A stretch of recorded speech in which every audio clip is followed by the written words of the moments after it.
You are looking at a live view of Falcon 9 and Dragon awaiting liftoff from Launch Complex 39A at NASA's Kennedy Space Center in Florida.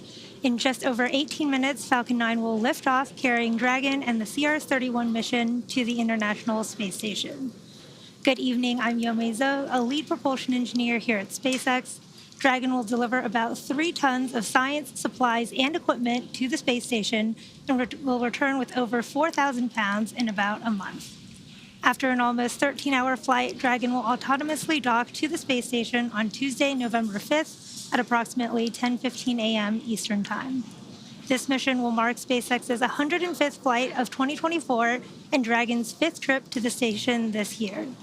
Today's spacecraft will be the first Dragon supporting a cargo mission to fly for the 5th time, and coincidentally, the Falcon 9 booster supporting today's mission will also be making its 5th flight. Reusability is key to everything we do here at SpaceX, and to date, we've reflown Dragon spacecraft on 27 missions and Falcon boosters on 333 missions combined. Dragon is the only U.S. vehicle flying today that can fly round-trip to and from the space station, carrying vital supplies and returning safely with critical cargo. The spacecraft flying today may also be the first Dragon to perform initial tests once docked with the station that demonstrate Dragon's reboost capability. These tests are designed to show Dragon's ability to control the station's attitude and altitude, with more on that in just a few minutes. Now, over at the pad, propellant loading began about 15 minutes ago and will complete at the T-minus 2-minute mark.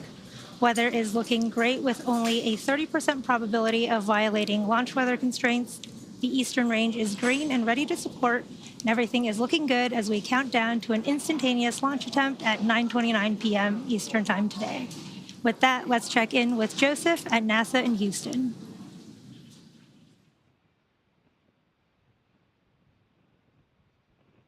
I'm coming to you live from the International Space Station Flight Control Room at NASA's Johnson Space Center in Houston, Texas, where our flight controllers, led by Flight Director Ron Spencer and his Gemini flight team, are monitoring the International Space Station, Dragon's ultimate destination after tonight's launch. We're closely following the launch and collaborating with you and the teams in Hawthorne, as well as the Falcon 9 team at NASA's Kennedy Space Center in Florida, to ensure that all launch criteria are met. Now, earlier in the countdown, a device called the Lab Router that enables telemetry for the crew on board the International Space Station to monitor Dragon went down. The crew was then briefly awakened from their sleep shift and recycled that router successfully. And right now, I am happy to report that the teams here in Mission Control are go for launch. The International Space Station and its crew members, including NASA astronaut and Commander Sonny Williams, Butch Wilmore, Don Pettit, and Nick Hague, are ready to welcome Dragon with its anticipated docking tomorrow morning. The crew is rested and ready to receive Dragon after witnessing the relocation of Crew 9's Dragon spacecraft after relocating from the forward-facing port of the station's Harmony module, Node 2, or the zenith-facing port of the module to clear its path for the arrival of the commercial resupply mission. Now, as we shift our focus here in Houston to the countdown for Dragon, I'll hand it back to you in Hawthorne for more details on the vehicles involved in this mission. Yomei? As we continue to count down, let's take a closer look at the vehicles that will be taking CRS-31 to the space station today. Sitting atop the Falcon 9 rocket, Dragon and its trunk stand about 27 feet tall. Dragon has 16 Draco thrusters that can be used in space to help navigate the spacecraft to its destination, each providing 90 pounds of force.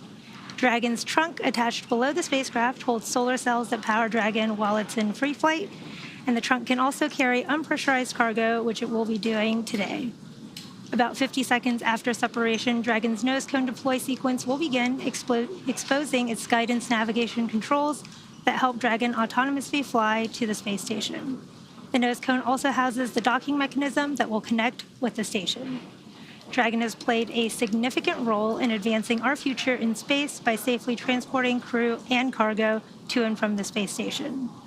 Altogether, the reusable Dragon spacecraft fleet has completed 9 human spaceflight missions on behalf of NASA and has both visited the station and returned to Earth 43 times under NASA's commercial resupply and commercial crew programs. This particular spacecraft has supported 4 previous commercial resupply missions for NASA, including CRS-21, 23, 25, and 28. And launching Dragon to orbit today is Falcon 9, a two-stage rocket developed and manufactured by SpaceX, known for its safe, reliable, and cost-effective access to space. Just underneath Dragon, we have the second stage of the vehicle. The second stage is powered by a single Merlin vacuum engine, or MVac, which is optimized to perform in the vacuum of space. And that second stage will secure Dragon's entry into low Earth orbit before separating, leaving Dragon to continue its journey to the space station on its own thrusters. Just below the second stage is the first stage, which contains 8 engines arranged around one center engine, all held in place by a structure called the octaweb. Each of these Merlin 1D engines delivers about 190,000 pounds of thrust at sea level, which gives Falcon 9 a combined 1.7 million pounds of thrust. The booster supporting today's mission previously launched 4 missions, including Crew 8, Polaris Dawn, and 2 Starlink missions. Now, with T0 coming up in just about 12.5 minutes, our teams in Florida are doing a series of system checks to ensure Dragon and Falcon 9 are ready to fly. Now, while on station, the CRS-31 spacecraft flying today may also perform 2 initial tests to demonstrate Dragon's ability to control the space station's attitude as well as Dragon's reboost capability. Reboosts are necessary to counteract the effects of atmospheric drag, which can cause the station to lose altitude.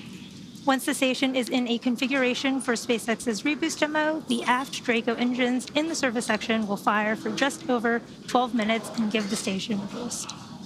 SpaceX has partnered with NASA on the creation of control algorithms to help guide and steer the Dragon and ISS through these dynamic events, which will be the first time Dragon performs tests of this nature on station. SpaceX will leverage data collected during CRS-31 to inform important analyses, which will support future enhanced capabilities and programs like the U.S. Deorbit Vehicle, or USDV. NASA selected SpaceX to develop and deliver the USDV, which will be used to deorbit the space station in a controlled manner after the end of its operational life in 2030. The USDV will be based on today's Dragon, but will feature a redesigned, larger trunk section with more Draco thrusters to help lower the station's orbit. The vehicle will also need 6 times the usable propellant and 3 to 4 times the power generation and storage of today's Dragon spacecraft. Falcon 9 and Dragon have played a significant role in advancing our future in space by safely transporting both crew and cargo to and from the space station. There are currently 3 Dragon capsules used for cargo missions, which have collectively flown 10 CRS missions to date, and there are 4 capsules supporting human spaceflight that have docked to the station. Their names are Endeavour, Resilience, Endurance, and Freedom. Crew 9 arrived on board Dragon Freedom, which is currently docked to the station and is SpaceX's 15th human space mission since 2020, when Dragon became the first private spacecraft to take humans to the International Space Station. As Joseph mentioned, Crew 9 actually just completed a port relocation maneuver from the forward port to the zenith port over the weekend to make room for CRS-31 launch today. Now, as the countdown continues, let's check back with Joseph at JSC. Thank you very much, Yome. Teams here in Houston continue to monitor the countdown of NASA's SpaceX CRS-31 mission with everything on track for a successful launch. 2024 has been a year of important achievements for the International Space Station, showcasing what's possible through collaboration, as NASA's 31st commercial resupply mission with SpaceX marks the 12th launch to the orbiting laboratory this year. And it's clear that success in space is a collective effort, built on dedication and teamwork. Let's take a closer look at how this team effort has kept the station thriving throughout the year. The year began with Progress 87 delivering essential supplies to the International Space Station. Now,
This mission is set to deliver over 3 tons of critical cargo, including scientific hardware and samples that will advance our understanding of the physical and biological phenomena. The microgravity environment of the space station provides a unique opportunity to conduct research that can drive new technologies for deep space exploration and improve life back here on Earth. Behind every experiment, there are scientists and engineers who have spent months, sometimes years, preparing for this moment. Let's take a look at some of the science heading to the station. NASA and its international partners are launching scientific investigations on SpaceX's 31st commercial resupply services mission to the International Space Station. The Coronal Diagnostic Experiment, or CODEX, will examine solar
The transporter erector, also known as the strongback or TE, will retract away from Falcon. The TE is the large truss structure you see Falcon there. 9 tanks are pressing for strongback retract. Next to the rocket, you just heard that call out that the tanks are pressing in preparation Dragon is in configure for terminal count. for strongback retract, and Dragon is in configure for terminal count. Dragon is in terminal count and is on internal power. There is that call out for Dragon transitioning to internal power. And ahead of the transporter erector reclining, you'll see the clamp arms just below Dragon Strongback lower has started. begin to open.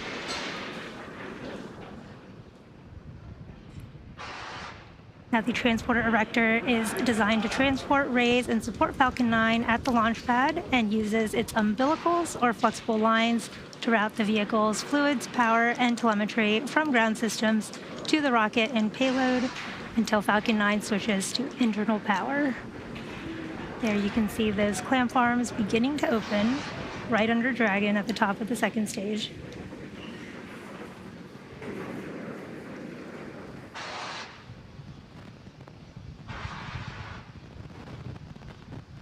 You should see that truss structure on the right. On countdown, LD polling for MD for final status check. MD is go for launch.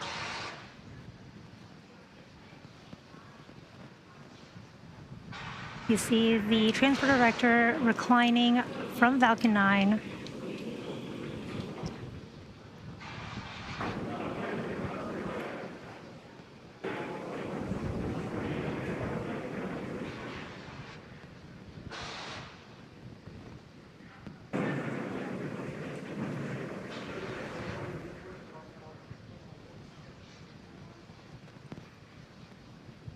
And there it is, fully reclined from Falcon 9. Range is also green and ready to support.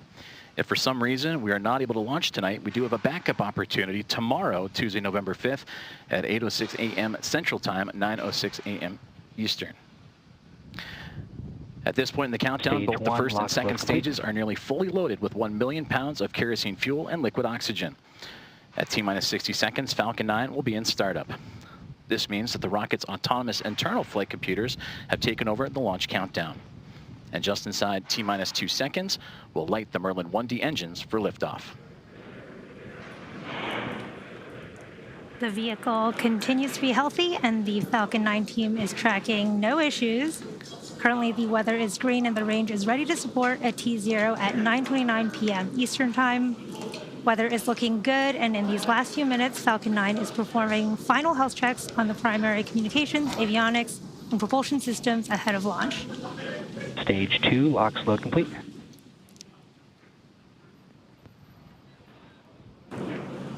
With that, we're hearing the checkouts of the second stage thrust vector control actuators underway and referred to as the engine gibble or wiggle test. And this is when SpaceX moves the nozzles ever so slightly to make sure that the guidance hardware is acceptable for flight. And as Dragon now moves into auto idle, continues those checkouts for the first stage engines, and that happens just seconds before ignition. At the time of launch, the International Space Station will be flying some 260 statute miles crossing the Atlantic Ocean.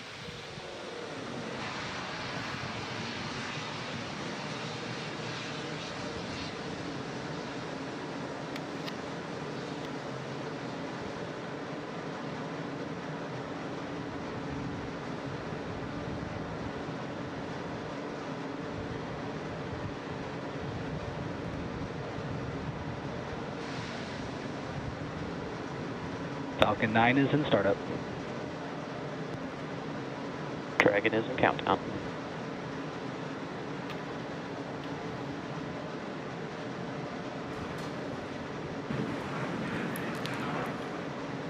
SpaceX launch director, go for launch. There is that final launch director go. All systems are go for launch of Falcon 9 and the CRS-31 mission. T-minus 30 seconds.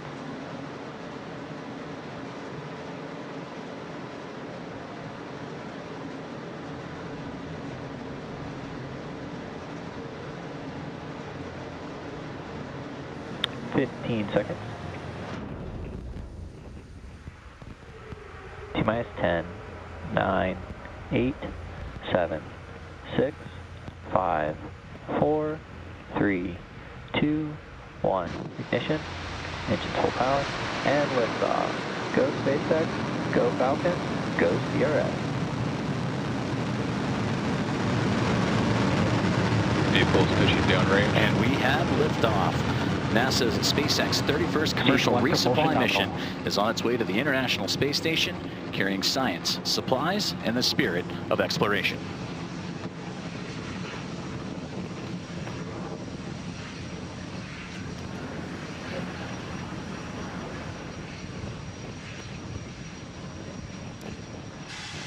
Now, during ascent, we will tilt or gimbal the engines, guiding the rocket into what we call a gravity turn. Now, during this turn, the vehicle is flying both up and horizontally away from the launch pad. The rocket Power telemetry nominal. typically needs to go 17,500 miles per hour horizontally in order Falcon 9 is supersonic. avoid getting pulled back down to Earth. You just heard that call out that Falcon 9 is supersonic. And shortly, we'll be throttling the engines back in preparation for max Q. Max Q. There's that call for max Q. That's the maximum aerodynamic pressure that the vehicle will see during ascent. And coming up shortly, we will have a few events in quick succession, starting with main engine cutoff, followed by stage separation, Stage 2 engine chill. second engine startup 1, and the boost back burn of the first stage. You just heard the call out for the second stage engine chill, starting in preparation for that engine startup. We are just about 30 seconds away from main engine cutoff, where the 9 Merlin 1B engines on the first stage will shut down. Shortly after that, the stage 1 and 2 will separate from one another, and the MVAC engine on the second stage will start.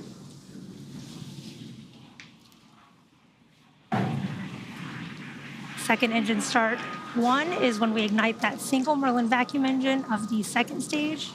Shortly after that, the boost back burn will start on the first stage.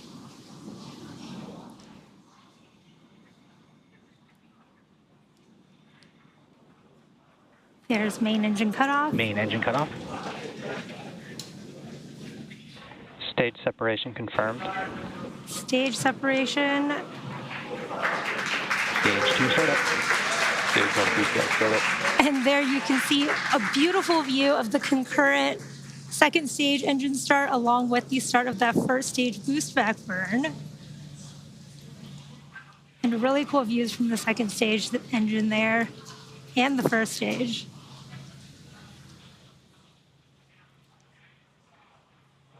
Now, if you're just joining us, the first stage on your left is in the middle of its boost back burn, which is the first of 3 burns designed to take the first stage back down to Earth to our landing zone 1. And the second stage is in its burn, carrying Dragon and the CRS-31 mission towards its intended orbit.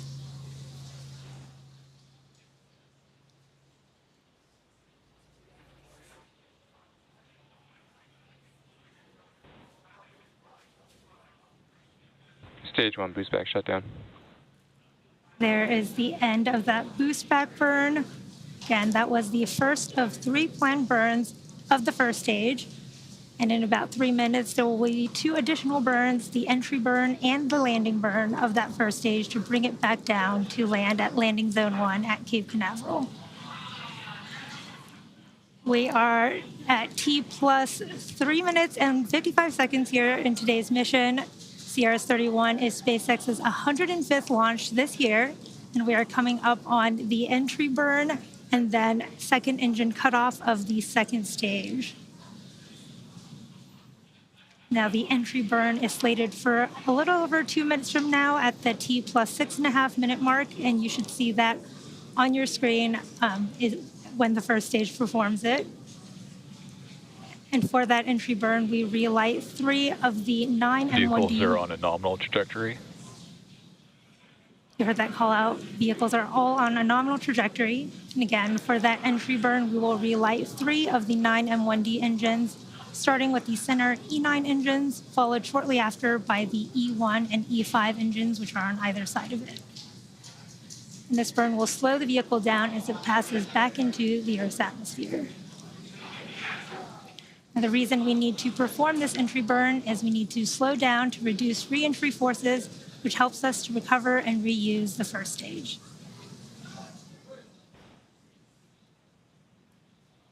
You can follow along on the bottom left and right hand of your screen for the speed and altitude for the first and second stages, respectively.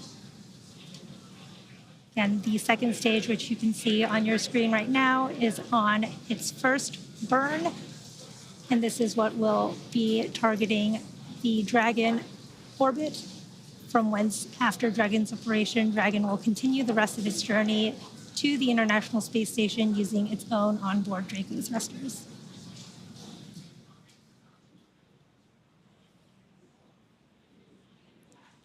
We are just about 30 seconds from the start of the first stage entry burn. This will be about a 20-second burn that slows that first stage down as it re-enters the Earth's atmosphere. Nominal trajectory.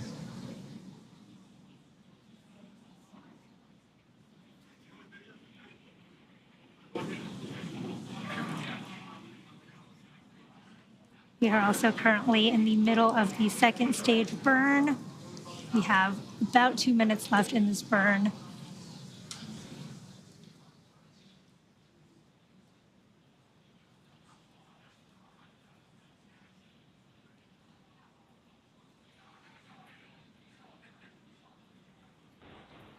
Stage 1 entry burn. There is the start of the stage 1 entry burn. And this is a 3-engine burn of the first stage, slowing the first stage down as it comes back home to Stage 1 Earth. entry burn shutdown. Stage 1 FTS is saved. And there is that call out for a good entry burn and the flight termination system being saved. Really cool views of the nighttime on the Cape Canaveral coast.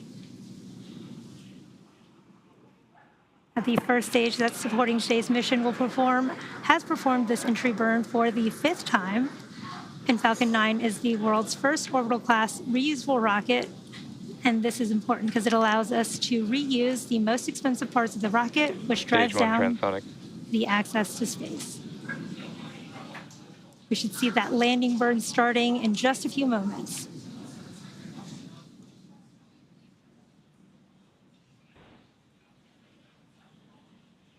Stage 1 landing burn.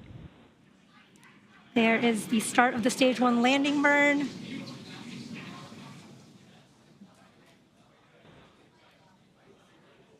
Stage 1 landing leg deploy.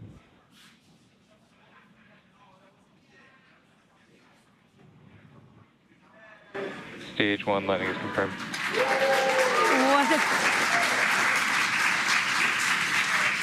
What a beautiful view Stage of 2 that terminal guidance. first stage landing. And with that, that landing marks SpaceX's 360-second recovery of an orbital class rocket, including the first stage landings for Falcon 9 and Heavy.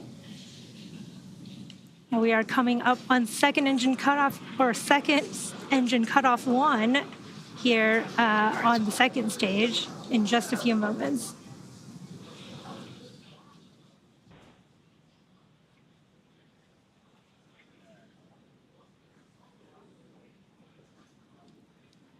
Stage 2 shutdown. There is that call out for SECO-1. You can see that MVAC engine slowly cooling off. Nominal orbit insertion. There is that confirmation of a good orbit. Looks like we are on track for Dragon separation in just a few minutes here at the T plus 9 minute and 25 Stage 2 FTS is saved. second mark.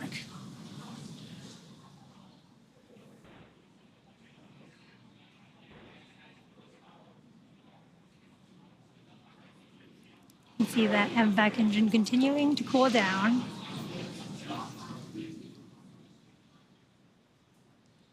And we are waiting for Dragon separation here in just a few moments. Dragon separation confirmed.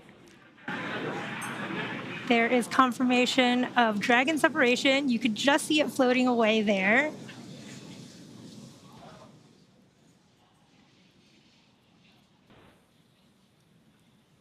Now, if you're just joining us, we did have a successful launch from Launch Complex 39A at Kennedy Space Center.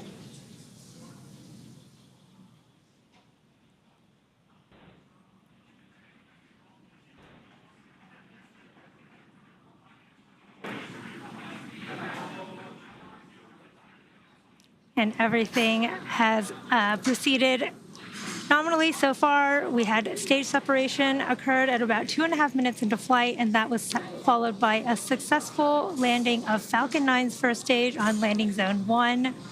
And that marked the 5th landing for this particular booster. And for those of you following along, this Dragon spacecraft previously supported 4 commercial resupply missions for NASA, including CRS-31, 23, 25, and 28. At about a few minutes ago, we had a successful second engine cutoff, or SECO-1, and this was followed by a confirmation of a good orbital insertion. We recently saw Dragon separation floating away from the second stage as it begins its journey to the International Space Station. We should see the start of nose cone deploy here for Dragon shortly as well.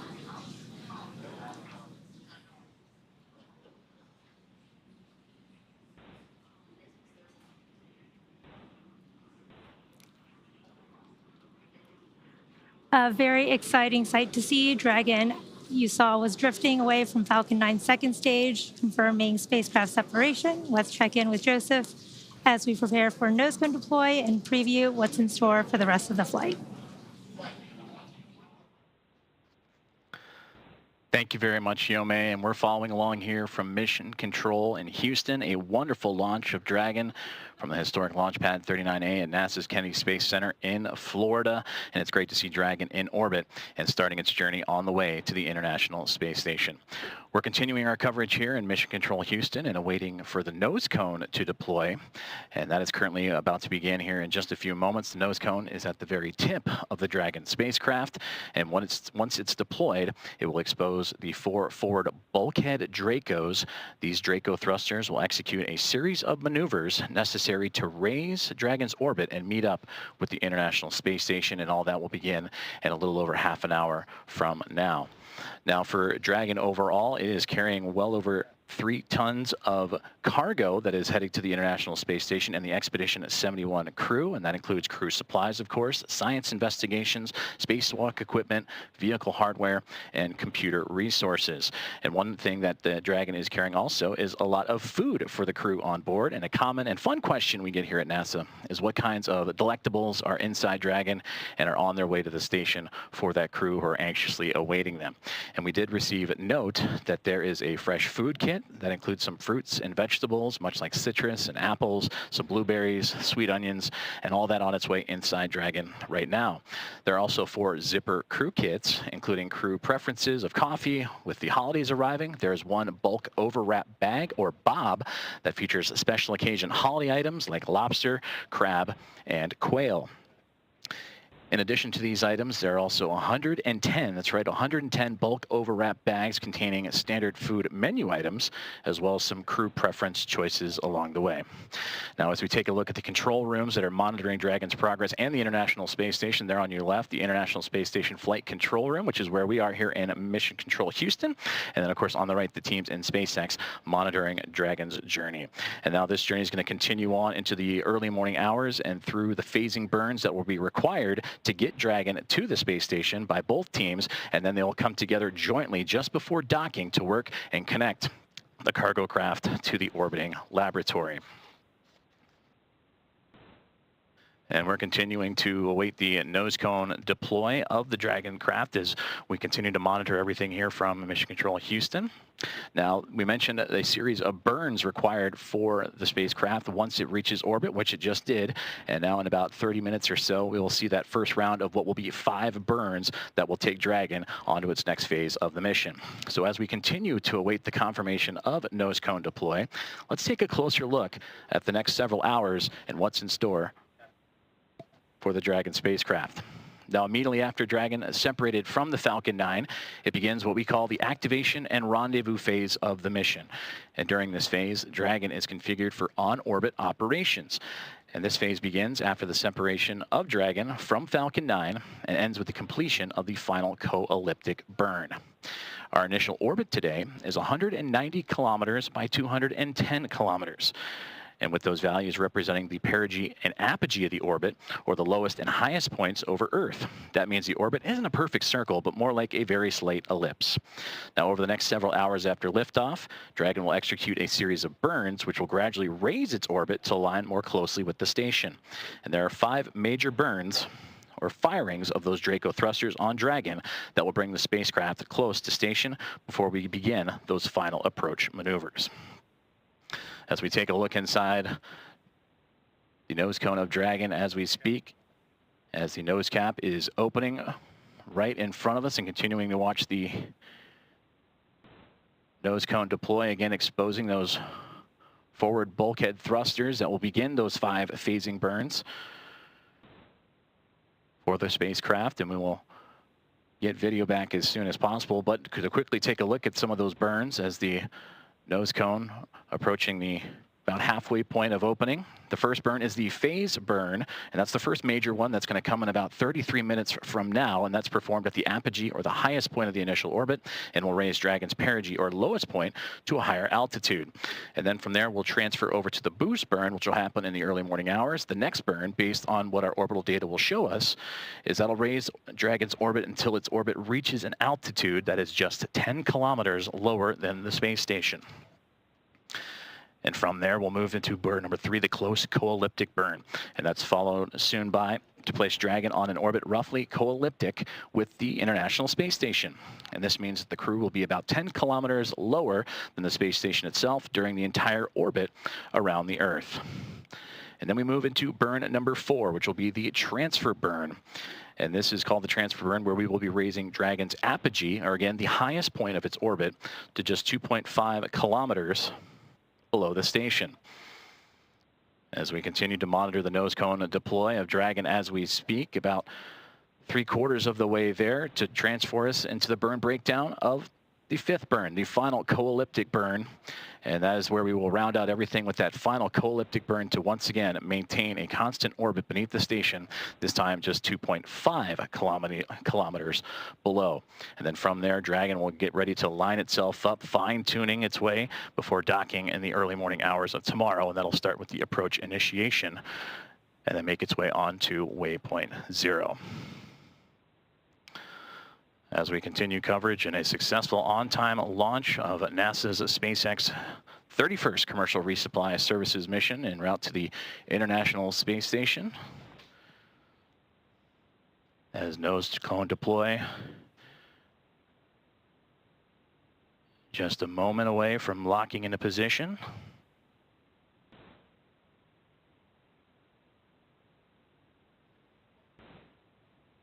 And we just received confirmation that the nose cone has indeed been deployed, exposing those Draco thrusters that will help the spacecraft climb its way and begin its journey en route to the International Space Station.